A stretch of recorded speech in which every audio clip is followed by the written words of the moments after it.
नमस्कार दोस्तों, मैं हूं आपका हॉरर हंटर जो आपको सुनाता है कुछ बेहद खौफनाक डरावने किस्से। आज मैं आपके लिए लेकर आया हूं एक घटना जो बताई है हमारे सब्सक्राइबर विजय ने, जो कि पेशे से एक ट्रक ड्राइवर है। उनकी घटना की तरफ बढ़ने से पहले आपसे बस इतना कहूंगा, अगर आप पहली बार हमारे चैनल पर आए हैं तो हमारे चैनल को सब्सक्राइब कर लीजिए ताकि आप हर रोज सुन सके ऐसे कुछ खौफनाक डरावने किस्से। और हाँ, अगर आप रेगुलर व्यूअर हैं तो आपको पता ही होगा, और यदि नहीं तब भी कहानी के अंत में आपके लिए कुछ खास है, इसीलिए पूरा वीडियो अंत तक जरूर सुनिएगा।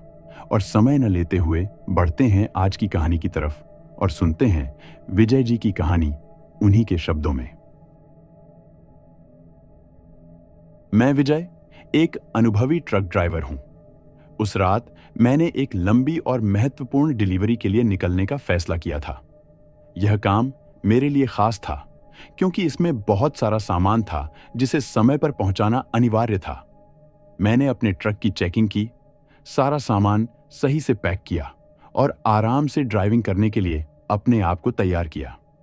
आमतौर पर मैं हाईवे पर यात्रा करता हूं, लेकिन उस रात मैंने एक अलग रास्ता चुनने का फैसला किया। यह रास्ता अधिक निर्जन और कम यात्रा वाला था, जिससे मुझे विश्वास था कि मैं जल्दी पहुंच सकता हूं। हालांकि यह रास्ता ज्यादातर लोगों द्वारा अनदेखा किया गया था, लेकिन मुझे अपने अनुभव और अंतरात्मा पर पूरा भरोसा था। यह निर्णय कुछ हद तक जोखिम भरा था, लेकिन मुझे इस पर विश्वास था कि मैं अपनी यात्रा को सफलतापूर्वक पूरा कर सकता हूं। मेरी गाड़ी ने जैसे ही शहर की सीमा को पार किया, वातावरण पूरी तरह बदलने लगा। शहर की रोशनी धीरे धीरे फीकी पड़ने लगी और चारों ओर अंधेरा छाने लगा। मुझे लगा जैसे मैं एक अलग ही दुनिया में प्रवेश कर रहा हूं। सड़क के किनारे पेड़ और झाड़ियां बढ़ने लगी और उनकी घनी छांव ने सर्दी और अंधेरे को और भी अधिक तीव्र बना दिया। मेरी गाड़ी पुरानी घुमावदार सड़क पर चल रही थी जो जंगल और पहाड़ों से घिरी हुई थी। सड़क की स्थिति भी काफी खराब थी। कई जगह गड्ढे थे और झाड़ियां सड़क पर फैली हुई थी। रात की गहरी खामोशी ने वातावरण को और भी भयानक बना दिया था। यह सड़क जो मुझे किसी रहस्यमय जगह की ओर ले जा रही थी, मेरे मन में एक अजीब सा एहसास पैदा कर रही थी। सड़क पर चलते समय मैं लगातार चारों ओर देख रहा था। घने जंगल और पहाड़ों के बीच रास्ता एक अदृश्य तटबंध की तरह लगता था। जैसे जैसे मैं आगे बढ़ रहा था, सड़क पर चमकदार लाइट्स की कमी महसूस हो रही थी और केवल चांद की हल्की रोशनी ही मेरी मदद कर रही थी। मेरे ट्रक की हेडलाइट्स ने सड़क पर केवल कुछ मीटर तक ही उजाला किया था और बाकी सब कुछ अंधेरे में छिपा हुआ था। हर मोड़ पर मुझे ऐसा लग रहा था जैसे कोई रहस्यमय शक्ति मुझे खींच रही हो। मुझे सड़क के किनारे कुछ अजीब निशान भी दिखाई देने लगे, जो मुझे कुछ असामान्य संकेत दे रहे थे। सड़क के दोनों ओर खड़ी घनी झाड़ियां और पेड़ कभी-कभी मेरे ट्रक के साइड से टकराते थे और उनकी खड़खड़ाहट ने रात की सन्नाटे को और भी डरावना बना दिया था। एक अजीब सी चुप्पी थी जो मेरे अंदर एक अजीब सा तनाव पैदा कर रही थी। हालांकि मैंने अपने आत्मसंयम को बनाए रखा और यात्रा जारी रखने का निर्णय लिया। मेरे लिए यह यात्रा एक चुनौतीपूर्ण होड़ थी, जिसमें मुझे अपने अनुभव और स्नेह का पूरा उपयोग करना था। यह अजीब और रहस्यमय सड़क, जो किसी भी नक्शे पर नहीं थी, मेरी यात्रा को एक नई दिशा देने वाली थी। रात का घना अंधेरा और सड़क की सन्नाटे में एक नई अजीब घटना ने मेरी यात्रा को और भी रहस्यमय बना दिया। मैं ट्रक चला रहा था और अचानक मेरी हेडलाइट्स में एक धुंधला सा साया दिखा। सड़क के किनारे एक हिचहाइकर खड़ा था, जिसकी उपस्थिति ने मेरे मन में संदेह और चिंता पैदा कर दी। हिचहाइकर एक युवा आदमी था जिसने पुरानी और घिसी पिटी कपड़े पहने हुए थे। उसकी आंखों में एक अजीब सी चमक थी और वह मुझे देखे जा रहा था जैसे उसने कुछ खास देखा हो। मैंने गाड़ी धीमी की और खिड़की से बाहर झांकते हुए उससे पूछा, आपको कहीं जाना है? वह आदमी धीरे धीरे गाड़ी की ओर आया और एक गंभीर चेहरे के साथ बोला, यह सड़क बहुत खतरनाक है, आप यहां से चले जाइए, नहीं तो बहुत देर हो जाएगी। उसकी चेतावनी ने मेरे मन में एक अजीब सी चिंता पैदा की, लेकिन मैंने इसे हल्के में लिया। मैंने उसे जवाब दिया, धन्यवाद, लेकिन मुझे अपने गंतव्य तक पहुंचने की जल्दी है, मैं ठीक हूं। हिचहाइकर ने मेरी बातों को नजरअंदाज करते हुए कहा, यहाँ पर कोई भी सुरक्षित नहीं है। जो भी यहाँ आता है कभी वापस नहीं आता। आपको लौट जाना चाहिए। मैंने उसकी बातों को अनदेखा करते हुए गाड़ी को आगे बढ़ाया। मैंने सोचा कि यह शायद एक दयालु यात्री की कोशिश थी जो इस निर्जन सड़क पर मदद करना चाहता था, लेकिन उसकी चेतावनी के शब्द मेरे मन में गूंजते रहे। मैंने अपने मन को शांत करने की कोशिश की और यात्रा जारी रखी। सड़क पर कुछ और किलोमीटर चलने के बाद अचानक मेरी गाड़ी में अजीब सा झटका महसूस हुआ। इंजन की गड़गड़ाहट अचानक बंद हो गई और गाड़ी धीमी होने लगी। मैंने गाड़ी को साइड पर रोक दिया और इंजन को स्टार्ट करने की कोशिश की, लेकिन यह बिल्कुल भी चालू नहीं हुआ। मैंने गाड़ी के बोनट को खोला और इंजन की स्थिति की जांच की। सब कुछ सामान्य लग रहा था, लेकिन इंजन अभी भी नहीं चालू हो रहा था। मैंने ट्रक की बैटरी और ईंधन की स्थिति की जांच की। सब कुछ ठीक था। मैं थोड़ी देर के लिए हैरान और चिंतित था कि ऐसा क्या हो सकता है। उस दौरान मैंने सड़क पर अजीब ध्वनियों को सुनना शुरू किया। एक अजीब सा हल्ला और खर्राटे की आवाजें सुनाई देने लगीं।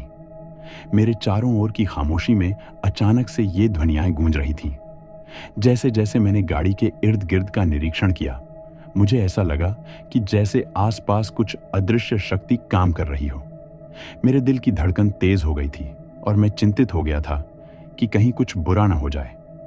मैंने ट्रक के सारे लाइट्स ऑन किए और हर दिशा में देखना शुरू किया, लेकिन अंधेरे में सब कुछ अस्पष्ट और रहस्यमय नजर आ रहा था। मैंने फिर से गाड़ी को स्टार्ट करने की कोशिश की, लेकिन इंजन एक बार फिर से हड़बड़ाने लगा और बंद हो गया। यह एक अजीब सी स्थिति थी। मुझे लगा कि यह केवल तकनीकी समस्या नहीं हो सकती, बल्कि कुछ और भी चल रहा था। मैं सड़क पर और भी गहराई से उतरने की कोशिश करता रहा, लेकिन हर बार नतीजा वही था। गाड़ी बिल्कुल भी नहीं चल रही थी। इस अजीब स्थिति और अजीब ध्वनियों ने मेरी चिंता को और बढ़ा दिया। मेरे मन में सवाल उठने लगे कि क्या वास्तव में हिचहाइकर की चेतावनी सही थी, या फिर यह सिर्फ एक और सामान्य तकनीकी समस्या थी। जब मैं अपनी गाड़ी के इंजन को फिर से चालू करने की कोशिश कर रहा था, तभी अचानक मेरी नजरें सड़क के एक कोने पर पड़े एक अजीब ढाबे पर पड़ी। यह ढाबा, जो दूर से ही एक पुरानी खंडहर की तरह दिख रहा था, एक चमकदार नियॉन साइन से लैस था, जो सर्विस स्टेशन का संकेत दे रहा था। इसका डिजाइन काफी विचित्र था और यह किसी भी मानचित्र पर नहीं दिख रहा था। इसके चारों ओर की खामोशी और अंधेरे ने इसे और भी रहस्यमय बना दिया। मैंने सोचा कि यह शायद एक स्थानीय जगह हो जहां मैं कुछ सहायता प्राप्त कर सकता हूं। गाड़ी की लाइट्स की मदद से मैंने धीरे धीरे ढाबे की ओर बढ़ना शुरू किया। जैसे ही मैं नजदीक पहुंचा, मुझे एहसास हुआ कि यह जगह काफी पुरानी और साधारण लग रही थी। ढाबे की बाहरी दीवारों पर अजीब और अस्पष्ट चित्र उकेरे हुए थे, जिनका कोई स्पष्ट अर्थ नहीं था। ढाबे का दरवाजा धीरे धीरे खिसक गया और मैंने अंदर झांकते हुए देखा। भीतर का दृश्य भी उतना ही विचित्र था। एक पुरानी सी टेबल और कुछ कुर्सियां बेतरतीब तरीके से रखी गई थीं। जगह की दीवारों पर विभिन्न सांस्कृतिक प्रतीक और अजीब संकेत अंकित थे, जिनका कोई भी व्याख्यान समझ में नहीं आ रहा था। मैंने दरवाजा खोलते हुए अंदर कदम रखा और वहां बैठे बूढ़े व्यक्ति की ओर देखा, जो एक पुरानी पंखा के नीचे चाय बना रहा था। उस व्यक्ति ने मेरी ओर देखा और एक अजीब सी मुस्कान के साथ बोला, आपका स्वागत है। यहां पर शायद आपको कुछ सहायता मिल सके। मैंने धीरे धीरे उसकी ओर बढ़ते हुए कहा, मेरी गाड़ी खराब हो गई है, क्या आप मुझे कुछ मदद कर सकते हैं? उस बूढ़े आदमी ने मुझे बैठने के लिए कहा और चाय परोसते हुए कहा, यह सड़क बहुत ही रहस्यमय है। कई लोग यहां से गुजरे हैं, लेकिन बहुत कम ही वापस लौटे हैं। इस सड़क के निशान भी बहुत कुछ बताते हैं। मैंने उसकी बातों को ध्यान से सुना और सोचा कि क्या यह सब वास्तव में सही हो सकता है। मैं चाय पीते हुए ढाबे के चारों ओर की दीवारों पर चिपके संकेतों और प्रतीकों को गौर से देखने लगा। उन चित्रों में से कुछ बेहद अजीब थे। हाथ के निशान, बेतरतीब लकीरें और विचित्र आकृतियां। इन्हें देखकर ऐसा लग रहा था कि ये संकेत किसी रहस्यमय भाषा में लिखे गए हों। ढाबे के उस बूढ़े व्यक्ति ने भी संकेतों के बारे में कुछ बातें की, लेकिन उनकी बातें भी पूरी तरह समझ में नहीं आईं। ये प्रतीक हमें बताते हैं कि आप जिस मार्ग पर जा रहे हैं वह सिर्फ एक भटकाव का रास्ता है। इस मार्ग पर बहुत से लोग फंस चुके हैं। जब मैंने उस ढाबे से बाहर निकलने का निर्णय लिया तो मेरे मन में एक अजीब सी चिंता और असहजता महसूस हो रही थी। बूढ़े व्यक्ति की बातें और ढाबे के चारों ओर के संकेतों ने मुझे और भी संदेहास्पद बना दिया था। मेरी सोच में बार बार यही सवाल उठ रहा था कि क्या मैं सही दिशा में जा रहा हूं या फिर मुझे वापस लौटना चाहिए। मैंने अपनी गाड़ी की ओर बढ़ते हुए सोचा कि क्या मुझे उस रहस्यमय मार्ग पर आगे बढ़ना चाहिए या वापस लौटना चाहिए। ढाबे से निकलते समय मैंने गाड़ी को वापस चालू करने की कोशिश की, लेकिन इंजन फिर से चालू नहीं हुआ। यह स्थिति और भी अधिक चिंताजनक हो गई थी। मुझे यह भी चिंता थी कि अगर मैं इस रहस्यमय रास्ते पर आगे बढ़ता हूं तो क्या मैं सचमुच सुरक्षित रहूंगा। मेरे मन में बेतहाशा विचार चल रहे थे। क्या ढाबे के संकेत और बूढ़े व्यक्ति की चेतावनी सही थी? क्या यह सड़क वास्तव में एक खतरनाक जाल थी या फिर यह सब एक संयोग था और मुझे अपनी यात्रा जारी रखनी चाहिए? मेरे लिए यह निर्णय लेना बहुत कठिन था। मेरी जिम्मेदारी और डिलीवरी की प्राथमिकता थी, लेकिन साथ ही मेरे जीवन की सुरक्षा भी महत्वपूर्ण थी। मैंने सोचा कि मैं सबसे पहले अपनी गाड़ी को ठीक करने की कोशिश करूंगा और फिर निर्णय लूंगा कि मुझे आगे बढ़ना चाहिए या वापस लौटना चाहिए। मैंने एक बार फिर गाड़ी की जांच की, लेकिन इस बार मैंने एक नई दृष्टि से देखा। मैंने महसूस किया कि इस सड़क पर कुछ ऐसा था जो मेरे विचारों और अनुभवों को चुनौती दे रहा था। क्या मैं वास्तव में इस अंधेरे और रहस्यमय मार्ग पर फंस चुका था या फिर मेरे सामने एक मौका था कि मैं अपनी यात्रा को सही दिशा दे सकूं? जब मैंने उस रहस्यमय ढाबे से बाहर निकलने का निर्णय लिया तो मुझे पूरा विश्वास था कि मैं अपनी गाड़ी को ठीक कर लूंगा और आगे बढ़ने की कोशिश करूंगा। लेकिन जैसे ही मैंने गाड़ी को स्टार्ट करने की कोशिश की, इंजन एक बार फिर से खड़खड़ाया और बंद हो गया। मुझे समझ में आ गया कि मेरी समस्या कुछ ज्यादा ही गंभीर है। मैंने धीरे धीरे गाड़ी को सड़क पर लाने की कोशिश की, लेकिन गाड़ी ने एक बार फिर से असहयोग दिखाया। सड़क पर मैं एक ही घुमावदार मार्ग पर फंसा हुआ महसूस कर रहा था। ऐसा लग रहा था जैसे सड़क का कोई अंत नहीं है और मैं एक ही जगह पर घूम रहा हूं। मैंने गाड़ी को कई बार चालू करने की कोशिश की, लेकिन हर बार इंजन ने अपना साथ छोड़ दिया। सड़क पर चलते हुए मैंने महसूस किया कि सड़क की स्थिति लगातार बदल रही है। एक क्षण में सड़क सपाट और सीधी लगती थी और अगले ही पल यह घुमावदार और ऊबड़-खाबड़ हो जाती थी। अंधेरे में सड़क की दिशा और स्थिति का सही अंदाजा लगाना मेरे लिए कठिन हो गया था। इस घुमावदार और अंतहीन मार्ग पर मैं लगातार फंसता चला जा रहा था और मेरे मन में असहजता और चिंता बढ़ती जा रही थी। मेरी गाड़ी के इंजन का बार बार बंद होना और सड़क पर न लगने वाला अंत मेरे मन में एक अजीब सा डर पैदा कर रहा था। मैं सोचने लगा कि क्या यह सब एक भयानक सपने की तरह है या फिर यह वास्तव में एक सच्चाई है। मैंने कई बार कोशिश की कि मैं गाड़ी को सही दिशा में ले जा सकूं, लेकिन हर बार नतीजा वही था। सड़क का अंत कहीं भी नहीं दिख रहा था। जैसे जैसे समय बीत रहा था, मेरा मनोबल टूटता जा रहा था। मैं अब अपनी गाड़ी के साथ फंसा हुआ महसूस कर रहा था और हर बार प्रयास करने के बाद भी कोई सफलता नहीं मिल रही थी। मेरी कोशिशें विफल हो रही थीं और मैं निराशा और अवसाद में डूबता जा रहा था। मेरा मन बहुत ही उथल-पुथल में था। मैंने सोचा कि क्या मुझे सचमुच इस रहस्यमय मार्ग पर फंसा दिया गया है और क्या यह सब एक खतरनाक खेल है। मेरे भीतर के डर और चिंता ने मुझे इस बात पर मजबूर कर दिया कि मैं किसी भी तरह इस स्थिति से बाहर निकलने की कोशिश करूंगा। मैंने सोचा कि शायद मुझे किसी प्रकार की मदद की जरूरत है। मैंने अपने मोबाइल फोन को देखा, लेकिन नेटवर्क की कमी के कारण कोई संपर्क नहीं हो पा रहा था। इससे मेरी चिंता और भी बढ़ गई। मैं सोच रहा था कि क्या मैं यहां हमेशा के लिए फंस जाऊंगा या क्या कोई मुझे खोजने आएगा। मुझे अपने आप पर विश्वास नहीं हो रहा था कि मेरी यात्रा इतनी मुश्किल हो सकती है। मैंने खुद से सवाल किया कि क्या मैंने सही निर्णय लिया था या नहीं। मुझे लगता था कि अगर मैं पहले लौट जाता तो शायद मेरी स्थिति इतनी भयावह नहीं होती। मैंने गहरी सांस लेते हुए खुद को संयमित रखने की कोशिश की और खुद से वादा किया कि मैं इस स्थिति से बाहर निकलने के लिए हर संभव प्रयास करूंगा। मेरी मानसिक स्थिति में बदलाव और निराशा के बावजूद मैंने खुद को आश्वस्त किया कि मैं इस भयानक मार्ग से बाहर निकलने का रास्ता खोजूंगा। मेरे मन में लगातार यह सोच चल रही थी कि अगर मैं अभी भी इस स्थिति में फंसा रहूंगा तो मुझे अपने आप को पूरी तरह से समर्पित करना होगा और हर कठिनाई का सामना करना होगा। मेरी यात्रा अब केवल एक भौतिक चुनौती नहीं रही थी, बल्कि एक मानसिक और आत्मिक परीक्षा भी बन गई थी। मैंने हिम्मत जुटाते हुए अपनी गाड़ी को ठीक करने की कोशिश जारी रखी और साथ ही सड़क पर नजर रखते हुए आगे बढ़ने का प्रयास किया।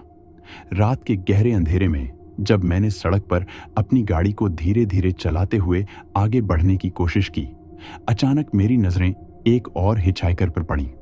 इस बार हिचहाइकर की उपस्थिति और भी अजीब थी। वह एक मध्यम आयु के व्यक्ति था जो झुके हुए कंधों और थके हुए चेहरे के साथ खड़ा था। उसके पास एक पुरानी बैग और ढीले ढाले कपड़े थे और उसकी आंखों में एक भयावह चमक थी। मैंने गाड़ी को धीमा करते हुए उससे पूछा, क्या आप कहीं जा रहे हैं? क्या मैं आपकी मदद कर सकता हूं? उस व्यक्ति ने मेरी ओर गहरी नजरों से देखा और फिर धीमी आवाज में कहा, तुम्हें यहां नहीं रहना चाहिए। यह सड़क तुम्हें कहीं नहीं ले जाएगी। यह सब एक भयानक खेल है। मैंने उसकी चेतावनी को हल्के में लिया, लेकिन उसके शब्द मेरे मन में गूंजने लगे। मैंने उससे पूछा, तुम्हारी क्या परेशानी है? क्या तुम भी यहां फंसे हो? उस व्यक्ति ने सिर झुका लिया और कहा, मैंने भी इसी सड़क पर यात्रा की थी। मैं यहां पर कई सालों से फंसा हूं। कई बार प्रयास किया, लेकिन हर बार यही होता है, सड़क का अंत कहीं नहीं दिखता। वह आदमी धीरे धीरे मेरी गाड़ी के पास से हट गया और मैंने देखा कि उसकी आंखें अब भी मुझसे कुछ कहना चाहती थीं। लेकिन मैं गाड़ी को आगे बढ़ाते हुए उसके बारे में और जानने की कोशिश करने की बजाय सड़क पर ध्यान देने लगा। अचानक मुझे फिर से एक और हिचहाइकर मिला। इस बार यह एक युवा महिला थी जिसकी आंखों में भय और थकावट का स्पष्ट संकेत था। उसने मुझे देखा और कहा, कृपया यहां से चले जाओ। इस सड़क पर रहना एक बुरी किस्मत का संकेत है। मैंने महिला से भी यही सवाल किया कि क्या उसने भी इसी सड़क पर यात्रा की है। उसने जवाब दिया, मैं भी इसी सड़क पर फंसी हुई हूं। मुझे नहीं पता कि मैं कितने समय से यहां हूं। मैंने अपनी सारी कोशिशें की, लेकिन हर बार निराशा ही मिली। ये हिचहाइकर मेरी यात्रा में एक बार फिर से एक नया मोड़ जोड़ते जा रहे थे। उनके डर और निराशा ने मुझे और भी सतर्क और चिंतित कर दिया। यह स्पष्ट था कि ये लोग भी इसी सड़क पर फंसे हुए थे और उनका अनुभव मुझे एक डरावना संकेत दे रहा था कि शायद मैं भी इसी स्थिति में फंस सकता हूं। जब मैंने इन हिचहाइकरों से बातचीत की तो मैंने महसूस किया कि उनकी कहानियां और अनुभव एक समान थे। सभी ने मुझे एक ही चेतावनी दी कि मैं इस सड़क पर नहीं रहूं। उनकी कहानियां सुनकर मेरे मन में इस सड़क की रहस्यमयता और भयावहता को लेकर और भी प्रश्न उठने लगे। मैंने उन हिचहाइकरों से और जानने की कोशिश की कि क्या इस सड़क पर किसी तरह की मदद या समाधान हो सकता है। वे सब एक ही बात कहते रहे कि यहाँ पर कोई मदद नहीं है और यहाँ पर कोई भी सुरक्षित नहीं है। मैंने उनकी बातों को ध्यान से सुना और महसूस किया कि उनकी भावनाएं और उनकी कहानियां मेरे दिल को छू रही थीं। मुझे समझ में आया कि इन हिचहाइकरों के लिए यह सड़क एक निराशाजनक और खतरनाक जगह है और उनकी कहानियां मुझे भी भयभीत कर रही थीं। मेरे मन में यह सवाल उठने लगा कि अगर ये लोग इस सड़क पर फंसे हुए हैं तो क्या मैं भी इसी जाल में फंसने जा रहा हूं? क्या मुझे भी इन हिचहाइकरों की तरह इसी सड़क पर फंसा रहना पड़ेगा? मैंने गहरी सांस ली और खुद को आश्वस्त किया कि मैं इस रहस्यमय स्थिति का सामना करने के लिए पूरी तरह तैयार हूं। लेकिन इन हिचहाइकरों की कहानियां और उनके अनुभव मुझे लगातार याद आ रहे थे। उनकी चेतावनियां मेरे मन में गहराई से बसी हुई थीं और मुझे इस सड़क की अज्ञात और भयानकता को समझने में मदद कर रही थीं। मैंने सोचा कि अगर मैं अपनी यात्रा को जारी रखूं तो मुझे इन हिचहाइकरों की तरह इस सड़क पर फंसा नहीं होना पड़ेगा। मुझे इस रहस्यमय मार्ग को पार करने का तरीका ढूंढना होगा और इस भयानक यात्रा को समाप्त करना होगा। जैसे जैसे मैंने गाड़ी चलाते हुए उस घुमावदार सड़क पर आगे बढ़ा, मुझे अचानक एक पुराना और खंडहर जैसा स्थल नजर आया। यह स्थल मानो समय की धुंध में खो चुका था और इसका दृश्य भयावह और अजीब था। यहाँ की हवा में एक ठंडी सिहरन थी और चारों ओर खामोशी का वातावरण था। जगह पर पुरानी सड़ी गली इमारतें थीं जिनके अंदर झांकते हुए मैं समझ गया कि यहाँ लंबे समय से कोई नहीं आया है। मैंने गाड़ी को धीरे धीरे खड़ा किया और बाहर निकलकर जगह की पड़ताल करने का निर्णय लिया। वहां के दृश्य और वातावरण ने मेरे दिल की धड़कनें तेज कर दी थीं। जगह पर कई पुरानी और टूटी फूटी इमारतें थीं, जिनकी दीवारों पर अजीबोगरीब चिन्ह और प्रतीक उकेरे हुए थे। दीवारों पर लगे खून के धब्बे और गिरे हुए तख्तों ने इस स्थल को और भी भयानक बना दिया था। मैंने जगह की खुफिया जांच की और देखा कि यहाँ पर कई टूटी फूटी कुर्सियां, पुरानी गाड़ियां और मिट्टी के बर्तन पड़े हुए थे। सब कुछ बहुत ही पुराने और खंडहर जैसी स्थिति में था। मैंने उन वस्तुओं की तरफ ध्यान से देखा और महसूस किया कि यहाँ पर कुछ अजीब और रहस्यमय बातें हो रही हैं। जगह की खोजबीन करते हुए मैंने कुछ पुराने कागजात और किताबें भी पाईं, जो पुराने धार्मिक प्रतीकों और अजीब संकेतों से भरी हुई थीं। ये कागजात और किताबें किसी प्रकार की भूतिया गतिविधियों के संकेत दे रही थीं। मैंने इन्हें ध्यान से पढ़ा और पाया कि ये पुराने रहस्यमय संस्कृतियों और भूतिया प्रथाओं के बारे में थीं। जगह पर घड़ी की धड़कन की आवाजें सुनाई देने लगी और मेरे दिल की धड़कनें और भी तेज हो गईं। मैंने महसूस किया कि यहाँ कुछ भी सामान्य नहीं था और इस स्थान पर कोई अदृश्य शक्ति मौजूद थी। यह अनुभव मेरे दिल को धड़काने और मन को विचलित करने वाला था। जैसे ही मैंने उस स्थान की खोजबीन की, अचानक मुझे महसूस हुआ कि वहां पर कोई अदृश्य शक्ति या आत्मा मेरी उपस्थिति को महसूस कर रही है। यह महसूस करना अजीब था, लेकिन मैं जानता था कि इस स्थान पर कुछ भी सामान्य नहीं है। मैंने अपनी नजरें चारों ओर दौड़ाईं और महसूस किया कि हवा में एक अजीब सी ठंडक और सिहरन फैल गई है। मैंने देखा कि पुरानी इमारतों की छायाएं अचानक हिलने लगीं और मानो किसी ने उनका आकार बदल दिया हो। अचानक से एक भयानक चीख सुनाई दी, जो मेरे दिल को चीरने वाली थी। मैंने जल्दी से अपनी गाड़ी की ओर बढ़ने की कोशिश की, लेकिन वहां पर मानो कोई अदृश्य शक्ति थी जो मुझे रोक रही थी। मैंने अपनी पूरी ताकत लगाकर गाड़ी की ओर बढ़ने की कोशिश की, लेकिन जैसे ही मैंने दरवाजा खोला, एक जोरदार धक्का महसूस हुआ और गाड़ी की लाइट्स बुझ गईं। चारों ओर अंधेरा फैल गया और मुझे महसूस हुआ कि मैं एक खतरनाक जाल में फंस चुका हूं। तब अचानक मेरी नजरें एक भूतिया आकृति पर पड़ी, जो धीरे धीरे मेरे सामने प्रकट हो रही थी। वह आकृति एक महिला की थी, जिसकी आंखों में भय और दर्द था। वह मुझसे अपील करती हुई दिख रही थी और मानो मुझे अपनी स्थिति को समझने की कोशिश कर रही थी। मैंने महसूस किया कि वह महिला आत्मा अपने दर्द और पीड़ा को व्यक्त करने की कोशिश कर रही थी। उसने मुझे देखा और एक धीमी आवाज में कहा, तुम्हें यहां से जल्दी निकल जाना चाहिए। यह स्थान एक भयानक जाल है और यहां पर कोई भी सुरक्षित नहीं है। तुम्हें अपनी जान बचानी होगी। उस आत्मा की बातों ने मेरे दिल को चीर दिया और मुझे समझ में आया कि मैं एक खतरनाक स्थिति में हूं। मैंने अपनी पूरी ताकत लगाकर गाड़ी को चालू करने की कोशिश की, लेकिन जैसे ही मैंने इंजन को स्टार्ट किया, एक और भयानक चीख सुनाई दी और गाड़ी फिर से बंद हो गई।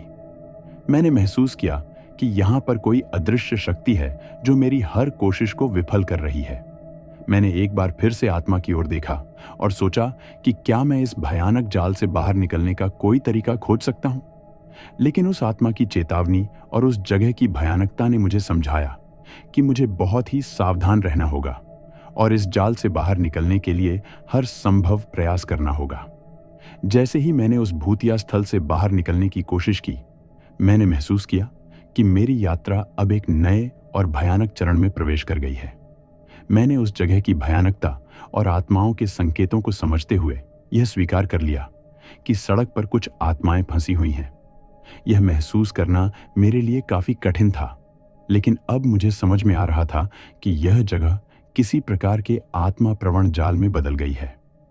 मैंने अपनी गाड़ी को वापस चलाने की कोशिश की, लेकिन मुझे महसूस हुआ कि सड़क की दिशा और स्थिति लगातार बदल रही है। सड़क पर मेरे सामने एक और आत्मा प्रकट हुई। वह एक युवा लड़का था, जिसकी आंखों में निराशा और दर्द था। मैंने उससे संपर्क किया और उसकी कहानी जानने की कोशिश की। लड़के ने मुझे बताया कि वह एक हादसे के शिकार हुआ था और अब इसी सड़क पर फंसा हुआ है। उसने कहा, यह सड़क हमारे लिए एक बंदी गृह बन चुकी है। हम सभी यहां फंसे हुए हैं और अपनी समस्याओं का समाधान खोजने में असमर्थ हैं। यहां पर आने वाले हर व्यक्ति को इस जाल में फंसाने का काम किया जाता है। मैंने महसूस किया कि इस सड़क पर जितने भी आत्मा हैं, सभी एक ही स्थिति में हैं। वे यहाँ पर खुद को असहाय और निराश महसूस कर रहे हैं। मैंने एक एक करके उनकी कहानियां सुनी और समझने की कोशिश की कि उनके दर्द और पीड़ा का कारण क्या है। हर आत्मा ने अपनी अपनी कहानी साझा की और बताया कि कैसे वे यहाँ पर फंसे हुए हैं और अपने आत्मा की शांति के लिए संघर्ष कर रहे हैं। मैंने सोचा कि अगर मुझे इस जाल से बाहर निकलना है तो मुझे इन आत्माओं की समस्याओं का समाधान करना होगा।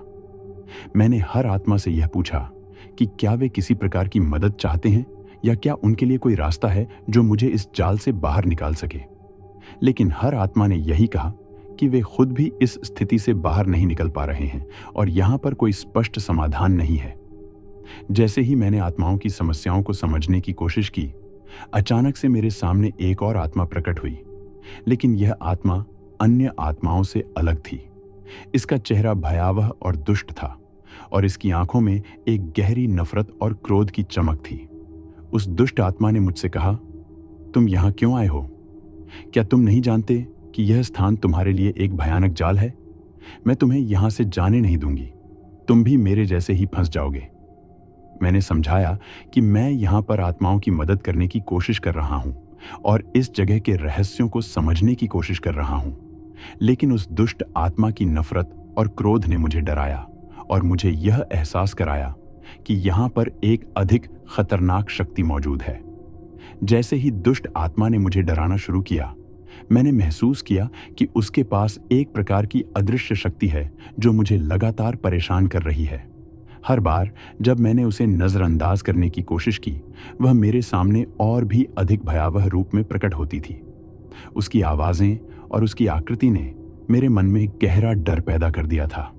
मैंने अपनी पूरी कोशिश की कि मैं उस दुष्ट आत्मा से निपट सकूं, लेकिन उसकी शक्ति इतनी अधिक थी कि मैं खुद को असहाय महसूस कर रहा था। मैं समझ नहीं पा रहा था कि इस आत्मा को कैसे शांत किया जाए या इसे कैसे हराया जाए। मैंने अपनी मानसिक स्थिति को बनाए रखने की कोशिश की और सोचा कि अगर मुझे इस दुष्ट आत्मा का सामना करना है तो मुझे पूरी हिम्मत और साहस के साथ इसका सामना करना होगा। मैंने सोचा कि शायद यह आत्मा किसी प्रकार के खतरनाक खेल का हिस्सा है और इसे हराने के लिए मुझे अपनी पूरी ताकत लगानी होगी। जब मैंने महसूस किया कि मैं इस भूतिया सड़क पर एक खतरनाक जाल में फंस चुका हूं, तो मैंने हर संभव प्रयास किया ताकि मैं यहां से बाहर निकल सकूं। मैंने कई बार गाड़ी को चालू करने की कोशिश की, लेकिन हर बार गाड़ी के इंजन ने नकारात्मक प्रतिक्रिया दी। मैंने कई बार गाड़ी की बैटरी, ईंधन और अन्य तकनीकी समस्याओं को ठीक करने की कोशिश की, लेकिन कुछ भी काम नहीं आया। मैंने सड़क पर खोजबीन करने का फैसला किया और देखा कि यहाँ पर हर चीज अजीब और रहस्यमय थी। मैंने सड़क के किनारे लगे विभिन्न संकेतों और चिन्हों को ध्यान से पढ़ा, लेकिन वे सभी अस्पष्ट और अज्ञात प्रतीक थे। मैंने सोचने की कोशिश की कि क्या ये चिन्ह मेरे मार्गदर्शन के लिए हैं या सिर्फ भ्रमित करने के लिए। मेरे प्रयासों के बावजूद सड़क पर कहीं भी कोई संकेत या मार्गदर्शन नहीं मिला। मैंने सड़क पर बेतरतीब तरीके से चलने की कोशिश की, लेकिन हर बार मुझे वही घुमावदार रास्ते और एक जैसी स्थितियों का सामना करना पड़ा। यह जैसे एक अंतहीन चक्र था, जहां हर प्रयास विफल हो जाता था और मुझे वही स्थिति में वापस ले आता था।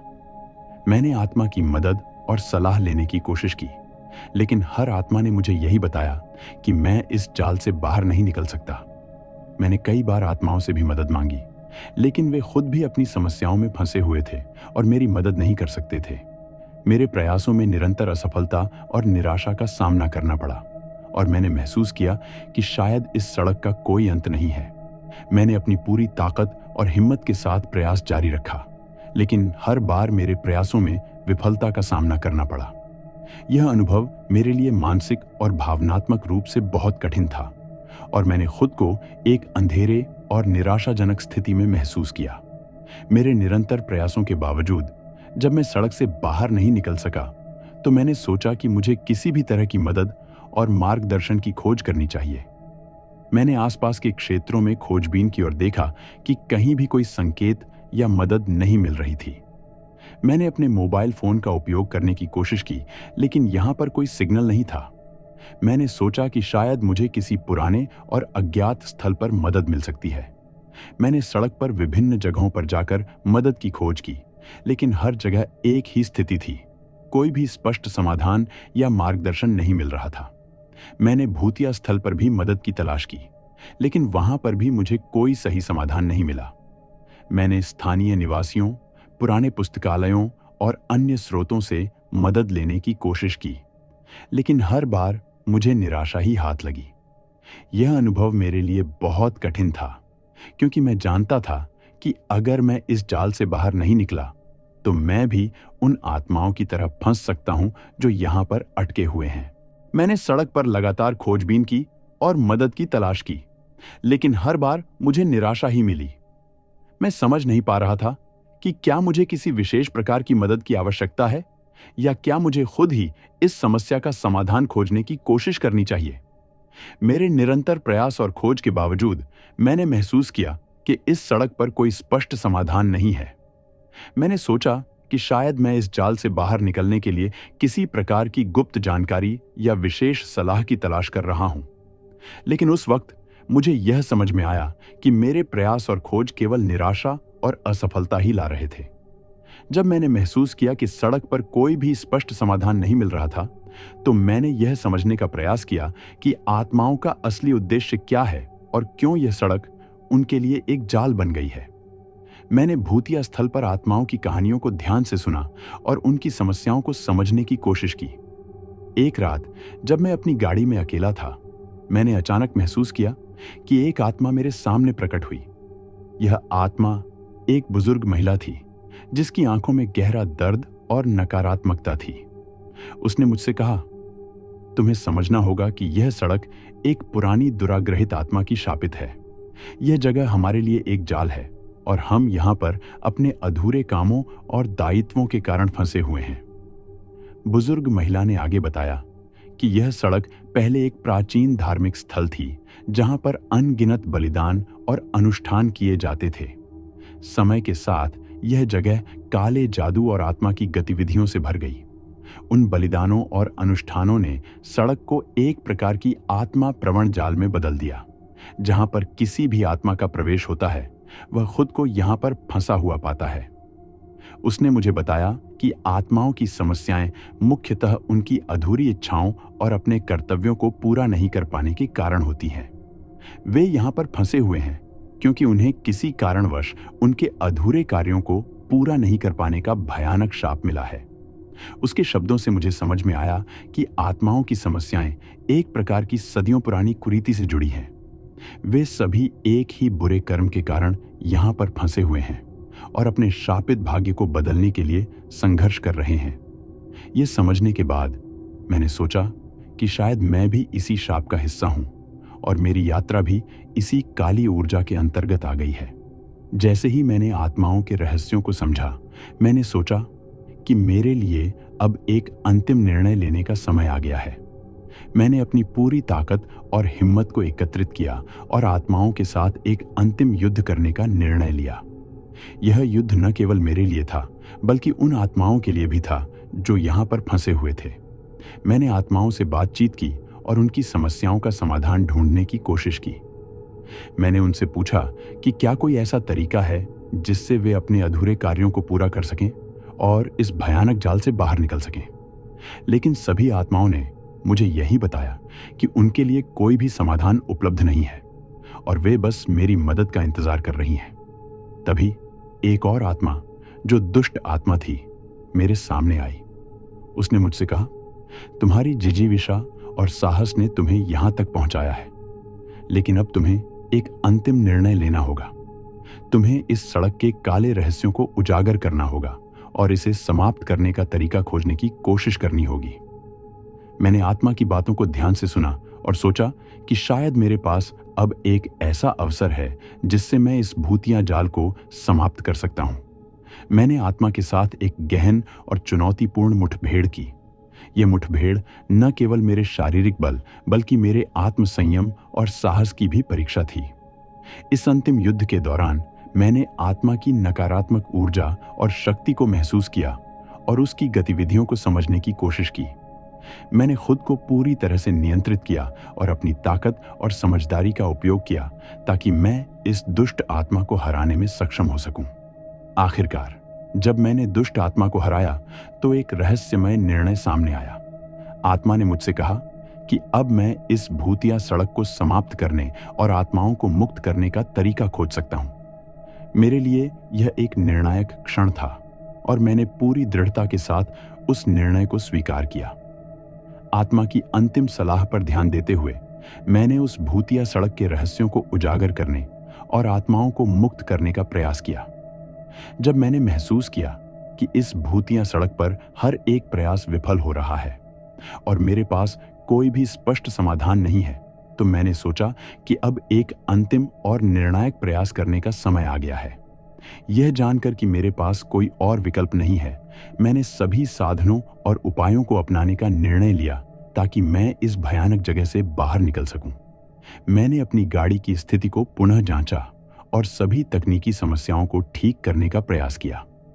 मैंने गाड़ी की बैटरी, इंजन और अन्य पार्ट्स को ठीक करने की पूरी कोशिश की। हालांकि मैंने यह भी महसूस किया कि मेरी गाड़ी के भीतर कोई भी सामान्य तकनीकी समस्या नहीं है, बल्कि यह भूतिया सड़क की काली ऊर्जा और रहस्यमय ताकतों का प्रभाव है। मैंने अपने ज्ञान और समझदारी का उपयोग करते हुए एक विशेष रणनीति बनाई। मैंने सोच लिया कि मुझे इस सड़क पर मौजूद काले जादू और आत्मा की शक्तियों को नष्ट करना होगा ताकि मैं बाहर निकल सकूं। मैंने विभिन्न प्रकार की जड़ी बूटियों, मंत्रों और प्राचीन विधियों का उपयोग करने का निर्णय लिया जो मुझे आत्मा ने बताई थी। मैंने गाड़ी को एक सुरक्षित जगह पर खड़ा किया और अपने पास मौजूद सभी जड़ी बूटियों और औषधियों का उपयोग शुरू किया। मैंने मंत्रों का उच्चारण किया और उन वस्त्रों को सड़क पर फैला दिया जो आत्मा के अनुसार भूतिया ताकतों को नष्ट कर सकते थे। मैंने पूरी ईमानदारी और समर्पण के साथ इन क्रियाओं को किया, यह जानते हुए कि मेरी सफलता या असफलता इस पर निर्भर करेगी कि मैं कितनी सच्चाई और साहस के साथ इस प्रयास को अंजाम देता हूं। मेरे प्रयासों के दौरान मैंने महसूस किया कि सड़क पर कुछ अजीब परिवर्तन हो रहे थे। सड़क की काली ऊर्जा कुछ हद तक कमजोर होने लगी थी और मैं एक नई उम्मीद महसूस कर रहा था। मैंने देखा कि सड़क की सतह पर कुछ नए चिन्ह और संकेत प्रकट हो रहे थे जो पहले कभी नहीं देखे गए थे।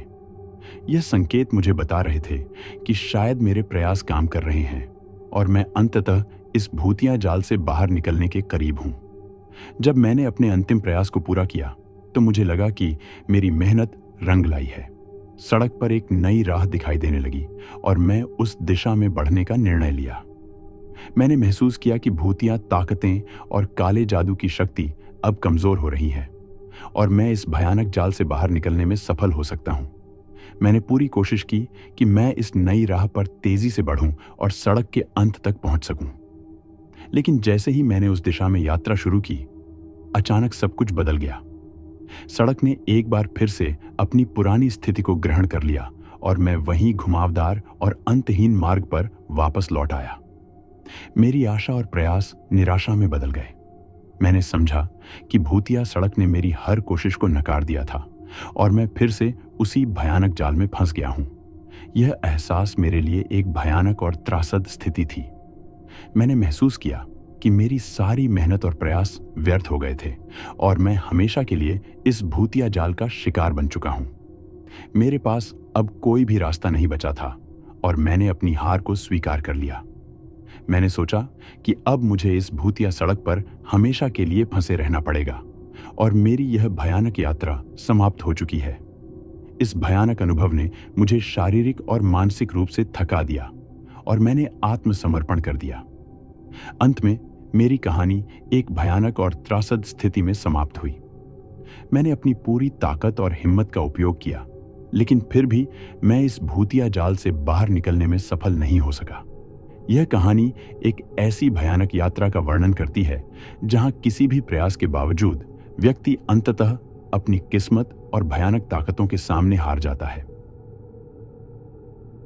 कहानी समाप्त हुई और अब वक्त है हमारे हर रोज के किस्से की तरफ बढ़ने का। ये है हमारे वो सब्सक्राइबर्स जिन्होंने पिछली वीडियो पर कमेंट किया था। दुबई से भास्कर जी, हिमाचल प्रदेश से मुस्कान जी, गुजरात से राधे श्याम जी, बरहज नगर, उत्तर प्रदेश से दयाशंकर जी, वाराणसी से विशिका गुप्ता जी, उत्तर प्रदेश से नेहा जी। आप सभी का बहुत बहुत धन्यवाद हमारी कहानियों को अंत तक सुनने के लिए। और अगर आप भी चाहते हो आपका नाम हमारे वीडियो में ऐसे ही लिया जाए, तो अभी इस वीडियो के कमेंट सेक्शन में अपना नाम और अपने शहर का नाम लिखकर हमें बताइए और इस वीडियो पर लाइक जरूर करिए। मैं आपका हॉरर हंटर मिलता हूं आपसे अगली वीडियो में एक और खौफनाक किस्से के साथ। तब तक आप अपना ख्याल रखिए।